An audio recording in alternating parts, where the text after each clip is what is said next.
Hi, everybody. This is Ashley, And I'm Emily. and this is our podcast, Someone You Know. We are going to start doing this little thing where we have a small episode where we touch on a couple current cases, just things happening kind of right now, and we're going to call it Chaos Corner. So, welcome to our first Chaos Corner. The first case we wanted to talk about was Sarah Gilson and Jeremiah Duffy. So the way I found out about this, and you may have had a similar experience if you were on TikTok, is I saw Sarah's Netflix trend post where everybody like sits down in the chair and clips like a chip clip onto their shirt and then adjusts it as like, oh, this camera over here, like like your the B roll of your own Netflix documentary. And her caption says that she's getting ready for her Netflix documentary about her soon-to-be ex-husband, who she just found out is a pedophile. Which, first off, Gross. Yeah, gross. But first off, I just have to say good for her for Yes. immediately leaving, because also she has children, which I think you said were from another marriage. Yeah, her first marriage. And this was her second marriage. Yeah, very good for her. Being bold, speaking up. Yeah, protecting her children and then speaking up about it. Like, yes, it would be embarrassing to find that out, but right. Things need to be talked about so that other people can look for warning signs or, things like that. Yeah. And to not feel alone. I think it's so important. Like if you know somebody else is in the same situation as you, it's easier to feel less isolated and to be stronger in your next movements.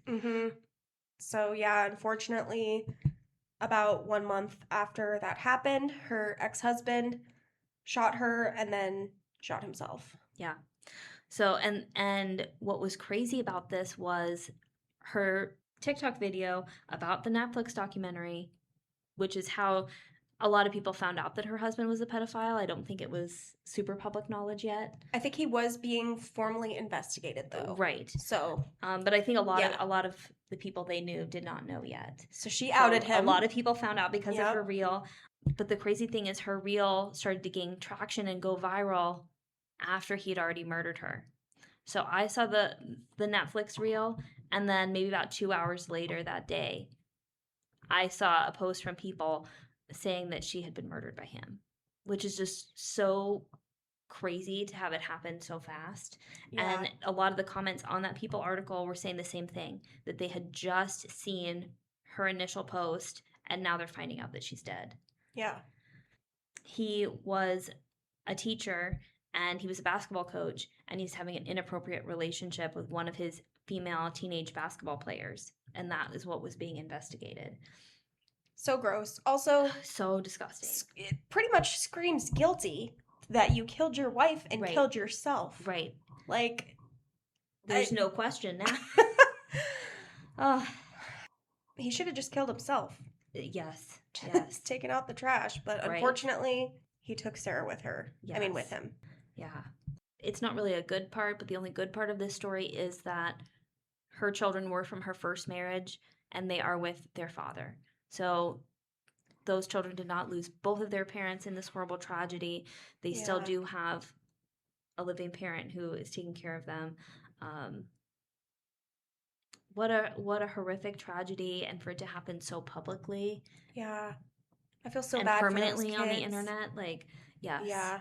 But at the same time, they will know that their mom literally died a hero. She protected them. Yes. From abuse themselves, and she spoke up when something bad happened, and so that's a great lesson to leave with your kids. Yes. Even though it ended so terribly. Yeah.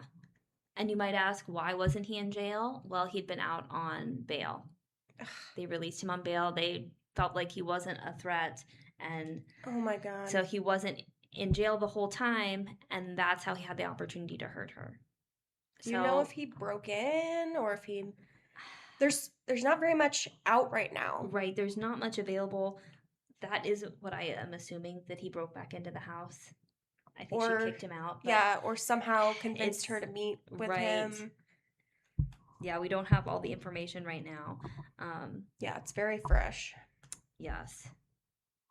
Yeah, hopefully what happened here with him being let out on bail and then doing this horrific thing will make judges be a little bit more cautious about granting bail. Just because somebody Yeah. doesn't have a violent past doesn't mean that they're not going to be violent now. Yeah. Especially somebody like this who they're being exposed as a pedophile. This is changing the way the public and their family and friends are perceiving them. Yep. That can be a big trigger for drastic change in behavior like we're seeing here. And maybe he had been violent in the past, but it, maybe wasn't documented. Yeah. We don't know. But it's just such a shame that he wasn't in jail and that she wasn't protected. Yeah, I feel like they went and were just thinking about the crime he committed. Like, oh, is he going to do that again while he's out on bail? And it's like, that's not the only thing that you should be worried about. Right. So, yeah, just when these things happen, just makes me think maybe next time things will be better if a situation like this happens. Right. Yeah, that's kind of how I have to think about it too. Like, maybe some good will come out of this. Yeah. Because it's so horrible and it's such a waste. Mm-hmm. So sad. Very sad. So if we find out any more information, we'll update you guys on the next Chaos Corner. Did you have anything else about that one to add? No. Yeah, there wasn't very much. Very limited information. Yeah.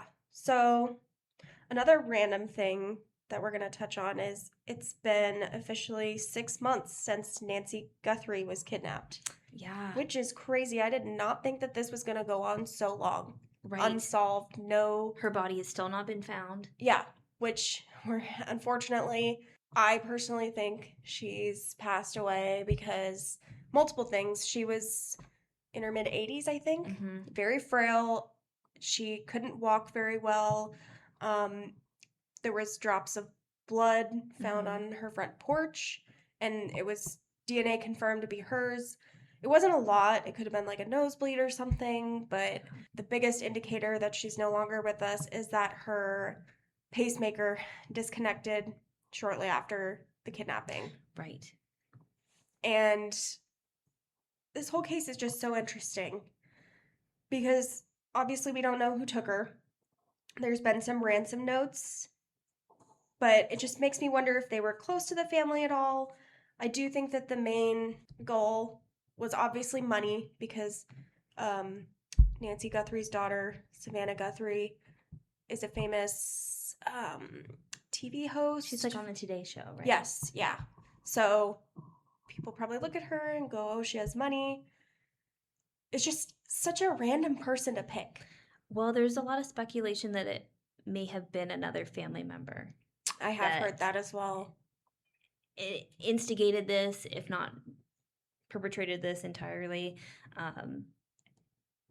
Just like jealousy and thinking like, oh, well, Nancy has a lot of money, Savannah. Yeah, Savannah has a lot of money. Like, of course she'll pay, no problem. Yeah, and then it didn't work out the way they thought. Yes. So I listened to Crime Junkie. They have a new episode out about Nancy Guthrie. It was a really good listen. You guys should go listen to it. And they have a reporter who was here in Arizona, and she was like at the front of it all. So she literally, right after it happened, she was at the property, and she said they also like handled it very weird. They said, obviously it's a crime scene, so the police had gone through it, but then they were allowing multiple people, reporters, up on the front porch where there's drops of blood evidence. And so I feel like that could have messed things up as well. Definitely.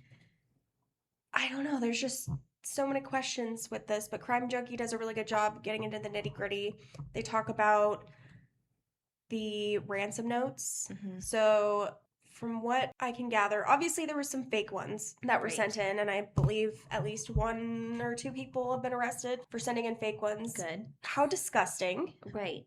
A family is grieving and doesn't know if their loved one is alive or dead. Like, that's so gross. Well, and you're literally wasting their time. Yeah. Because they're going to, look into whatever you send in. Yeah. And believe that it might be true when they could be looking for her in other places, maybe where she is, right? Yeah. So the police have not released those because they deemed them to be fake. Mm-hmm. But there was, I believe, 3 different notes that they have released. And they, it's hard to say 100%, but they released them and it sounds like they think that these are legit. So Yeah. the first one, they're wanting Bitcoin money, I think a couple million. And the first one, it's basically like there's going to be no back and forth. If you don't send it by this date, I think they gave them like a week, then, we're going to kill your mom.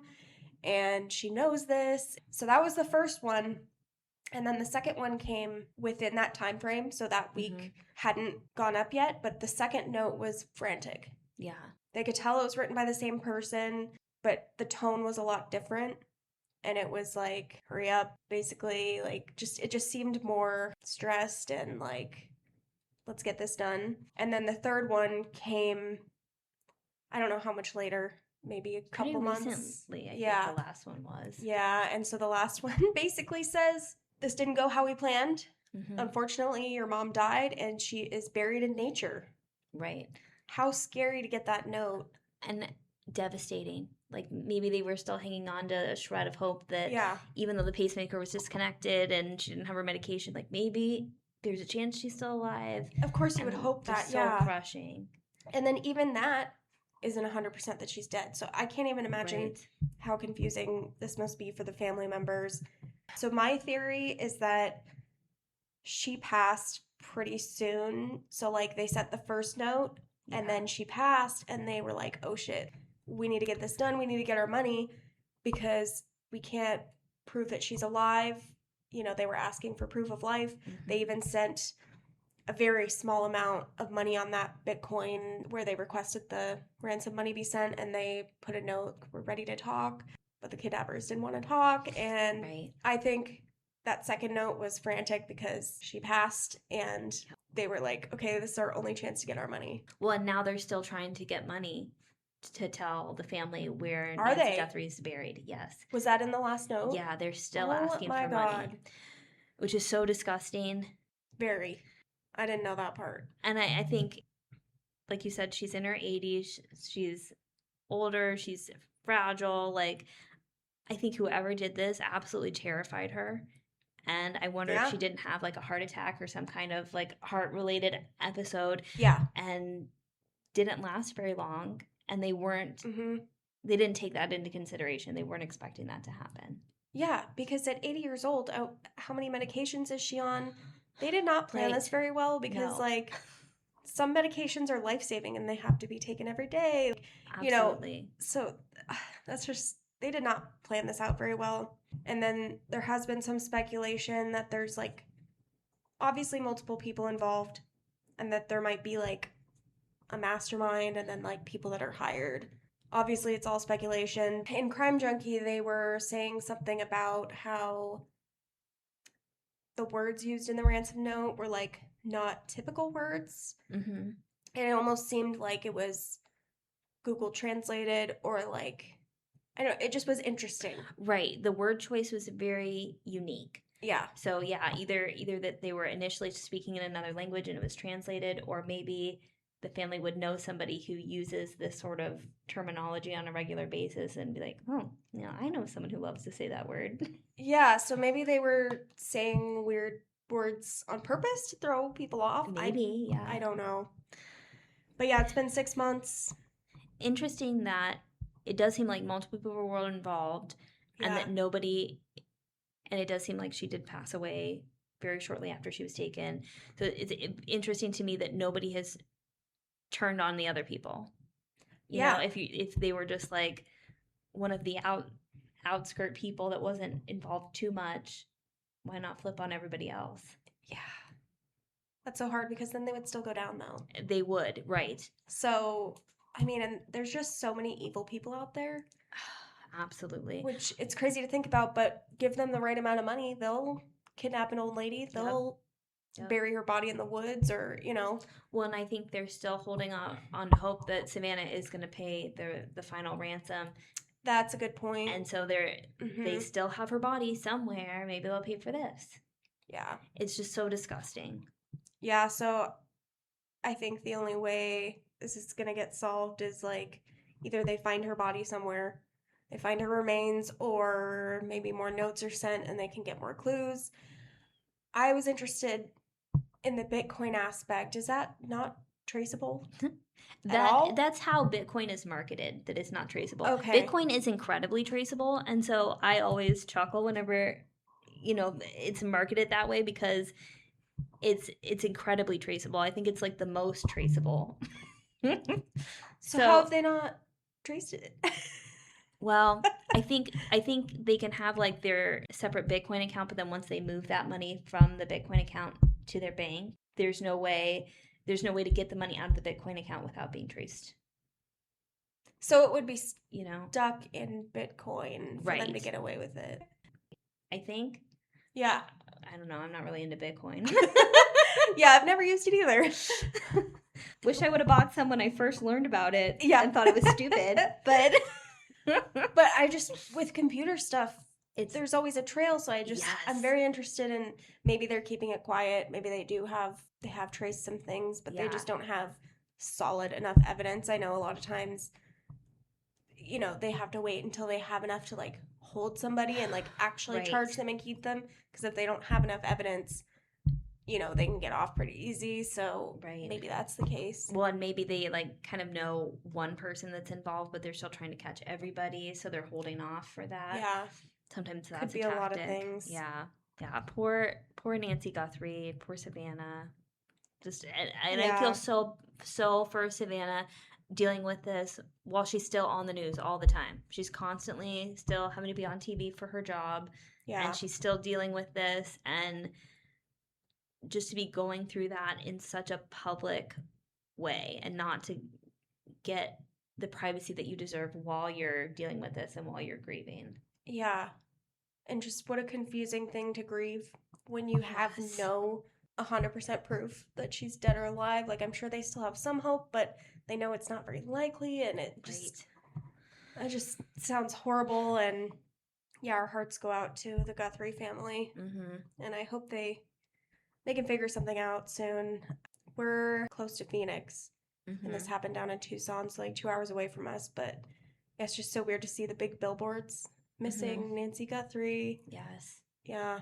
Hope they can find some more evidence soon on that. Yeah, it would be nice for everybody to get answers and get some closure. Yeah. Maybe not. I did write Lindsay Clancy down, but now I'm thinking we should wait because that's so in-depth. Yeah. Way too in-depth. And yeah, that's going to be like a 5-parter. Oh my gosh. Yeah. I ran across this, which I don't know is true. It's a very big hobby in the Philippines to do karaoke. But if you sing I Did It My Way by Frank Sinatra, you will get shot. What? Right? Isn't that crazy? Okay. Like, we love every song, but not this song. I'm going to ask my sister-in-law because she's visiting and she married a Filipino man. Perfect. And they have a house there. They go there a couple times a year, I think. So I'll have to ask her. I'll send you this reel. Yeah, I like this lady is singing karaoke to the rest of her family. The family loves it. And then just one of the comments says, a Filipino I work with told me if you sing My Way by Sinatra at karaoke in the Philippines, you will get shot in the head. He wasn't joking. Oh my God. I need to see the replies to that. And then, and then I'm like diving into this rabbit hole. It's actually a thing. It's actually a thing. Super weird and interesting. Somebody just said why. Someone said, I don't think this is the reason, but they said people genuinely just take that song so seriously that if you mess up a single note, they flip out. Oh my God. Oh my gosh. Yeah, I don't think that's true, but it's like a lighthearted. Yeah, we need to throw some of those in there, some lighthearted stuff. Okay, there's a Wikipedia article on it. Perfect. Okay, the My Way killings were a social phenomenon in the Philippines involving a number of fatal disputes that arose from the singing of the song My Way, popularized by Frank Sinatra in karaoke bars. A New York Times article estimated the number of killings to be at least 6 as of 2010. Between 2002 and 2012, numerous people were killed for singing the song. Explanations for these incidents differ, from the song simply being a popular choice in the nation's karaoke bars where violence is common, to perceived aggression in the lyrics of the song. Aggression in the song? Yeah. According to Ronald B. Tolentino, an expert in pop culture at the University of the Philippines, Diliman, the killings connected to singing the song in karaoke may simply reflect its popularity in a violent environment. He also noted that the song's triumphalist theme may have an aggravating effect on singers and listeners alike. Other tunes just as popular in the Philippines have not resulted in murder. That's so random. The lyrics evoke feelings of pride and arrogance in the singer as if you're somebody when you're really nobody. It covers up your failures. That's why it leads to fights. What? That's Oh my from, God. sorry, I'm trying to say this right. Butch Albarasan, the owner of Center for Pop, a Manila-based singing school. So random. Karaoke rage in other countries. Oh my gosh. So, if you haven't heard, there is a singer called David, which I always call him DeForvid, which I didn't make that up. Actually, the last podcast on the left, they're so funny, and they're making fun of his name because it's spelled D with a 4VD. So, DeForvid. And he deserves to be made fun of because he is disgusting. He met this young girl named Celeste when she was 11 or 12 years old, and unfortunately started an inappropriate relationship with her, and it happened over multiple years, like at least 3 or 4. Even at one point, her parents signed some kind of release form for her to be with him legally or something. So he's 21 years old. And so at the time of this crime that we're about to talk about, Celeste is 14 and he's 21. So Just they met. a baby. Yep, they met when she was 11 or 12, and she has such a baby face. She looks like a baby. Yeah. It's so disgusting. Which makes it even worse. Yeah, so disgusting. She looks like a baby. And I feel like the parents almost need to have charges against them, because how do you let your daughter, 100%. your young daughter, go with this guy? And I gotta look it up. Parents signed something. Ooh, gross. They both had matching tattoos on their right index fingers. Yep, to keep it a secret. Right. Disgusting. And yeah, so Celeste's parents signed a notarized child travel consent form allowing 14-year-old Celeste to travel to London with a 21-year-old David. That just, she's 14. That's so gross. So disgusting. Yeah, there's just a lot of speculation around also just some of his music and the videos. There's depiction of like putting a body in a trunk, which that's how Celeste's body was found, in the trunk of his car, and he had dismembered her with a chainsaw. Gross. And it sounds like what they think happened is that the secret was going to be found out. But it's like everybody already kind of knows. Right. And how old was she at the time of the murder? 14. Okay, this also says that she, according to text messages between the two of them, she was pregnant and had an abortion in January 2024. And this happened in 2024, right? So she would have been 14 years old when she was pregnant. Let's see. That is so sad. See, she looks like a baby. She does look like a baby. She has a sweet little baby face. She died in 2025. Okay. So she would have been 13, a pregnant 13-year-old. Yeah, that's like what so an disgusting. Absolute monster to be ripped limb from limb. Yeah. So that trial, having the worst time in prison. Yeah, that trial is going on right now, and I got excited because I saw this video that was like David responding to getting the death penalty, and it looked kind of real. And then I looked at the comments, and they were like, "This is AI." Oh, darn it, AI! You know. So the trial is still going on. He definitely deserves the worst punishment, and even if he doesn't get the death penalty, child abusers and killers are not looked on kindly in jail. Right. So I'm hoping we'll get some jail justice. Right. I love a little prison justice. Yes. Well, and it's so frustrating because I feel like a lot of times these people are not punished harshly enough. Yeah. And so then it's like And I think that's why there is prison justice, because these other prisoners who are also criminals, and Yeah. a lot of them bad people, like, they hate pedophiles so much Yeah. that they want to get justice themselves. Yeah. All these people that do really bad things are like, what you're doing is 1,000 times worse. Right, what does that say? Yeah. Yeah. that But the other criminals hate you. Yeah. I love the prison justice, though. Yes. So, Get him. Allegedly. Yeah. Oh my gosh. Yeah, just terrible. So disgusting. When I kind of wonder if there were any other girls that he hurt. Oh, I'm sure. That's always like the first thought of my mind is like, this can't be the first child that you hurt. That it never is. And but he also seemed to be like very obsessed with her specifically. Interesting. Yeah. In all of his songs, he, like, the woman, you know, usually there's like a girl in the music videos. The girl actress always looks like Celeste, which is just gross. So weird. And if you killed her to cover this up, it just is so confusing. Did you not think that her going missing or being found dead would make them look at you harder? It says, in September 2025, police discovered the dismembered body of 14-year-old Celeste Rivas Hernandez inside a vehicle registered to Burke. Following her identification, his ongoing tour and a planned deluxe reissue of Withered were canceled. He was arrested on April 16, 2026 on suspicion of murdering Rivas and is being held without bail. Good. Yeah. Finally. No bail. So he's been charged with first-degree murder of Rivas, with special circumstances, lewd and lascivious acts with an individual under 14, and mutilating a body. He pled not guilty to all charges. Oh my God. Gross.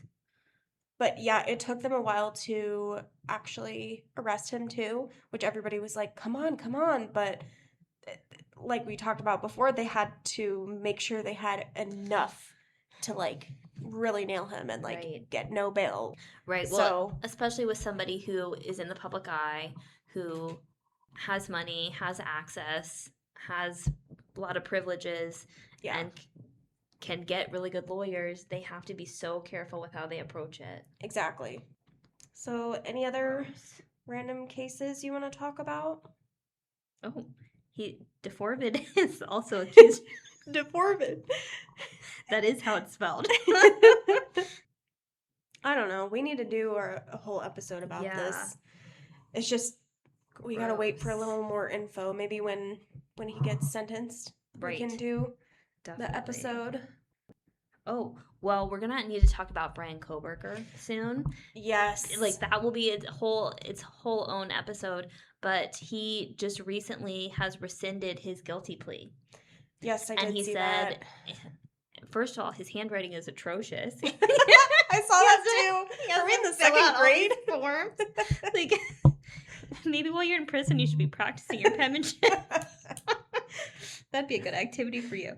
He's claiming that he is innocent. He didn't kill any of the 4 in Idaho, and basically saying that his attorneys tricked him and convinced him to plead guilty to avoid the death penalty, because he absolutely did it. Yeah. So we'll have to talk about that, but it's just so interesting. I didn't understand this, because he pled guilty, and so he didn't have a trial, but now he's trying to rescind his guilty plea and have a trial. And I just didn't know that you could do that. Yeah, that is interesting. I didn't know that was a thing. Yeah, I'm very interested to hear what comes of all that. I actually was watching some TikToks last night about it. Yeah, we'll definitely have to do our own episode on this, because there's so many rabbit holes. But the rabbit hole that I was down was, so 4 people were murdered and there were 6 people in the house. Yeah. And the 2 that lived kind of claimed, like they might have heard a little bit of something, but not really much. But then I was listening to these TikToks, and it was like a camera outside, and you can hear screaming and stuff. So I'm like, interesting. That's very not saying anything, but I was kind of down that rabbit hole last night. There's so much. Well, and I guess he'd been in their house a bunch of times before. Like breaking in? Well, it seems like this was like a college house, right? So like a Okay, bunch of kids were party. living there. So yeah, they Party were definitely house. having lots of parties. And if that's the case, there's like all kinds of people, friends of friends, and people are coming and going. You're not really paying attention to who's Yeah. there. You don't know this person. It's not really alarming. I don't know. I feel like I would notice him. He looks so creepy. He looks so creepy, and I had never seen him in some of like the recent footage that's come up because of his rescinding his guilty plea. You see him in actual street clothes, where I had really only seen him in his prison uniform before, because I wasn't really aware of this case until he pled guilty, and then they're doing the victim impact statements, and some of the families are just like reading him to filth, and Oh my I gosh. so enjoyed that. But I'd never seen him in street clothes before, and I thought he was like 45 years old. Yeah, he does look older. He's so much younger. Isn't he really He's tall? like 28. Yeah, he's really tall. I feel like that would stand out to me too. Very interesting. Just so yeah. So interesting, because I've never heard of anybody rescinding a guilty plea and wanting to go back for a trial. Because didn't he get sentenced already? Yeah. I didn't know 4 that consecutive life in prison, no parole. I didn't know that was even an option. Right. Like after sentencing. He's like, I don't like the I don't like the outcome. Well, he hates it in prison. They're mean to him. Oh. Which I love. I love this. And I guess he gets like a lot of death threats, and a lot of other inmates are constantly telling him to hurt himself or what they want to do to hurt him, and he's like, this is what killed me. He killed those 4 students in their sleep. And then he's complaining that he has a hard time sleeping in prison because the other inmates are talking and saying mean things to him at bedtime, and he can't sleep. Not his bedtime.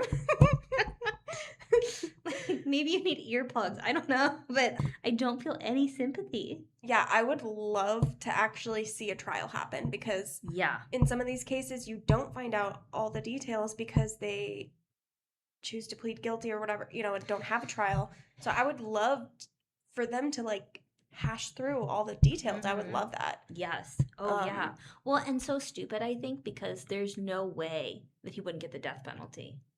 Right? Like, yeah. I don't know what he thinks is going to happen. Just kidding. You can go. He's like, I don't like it here. Turns out it's not like summer camp. Yeah. Oh my gosh. Prison is not supposed to be fun. It's supposed to be the worst.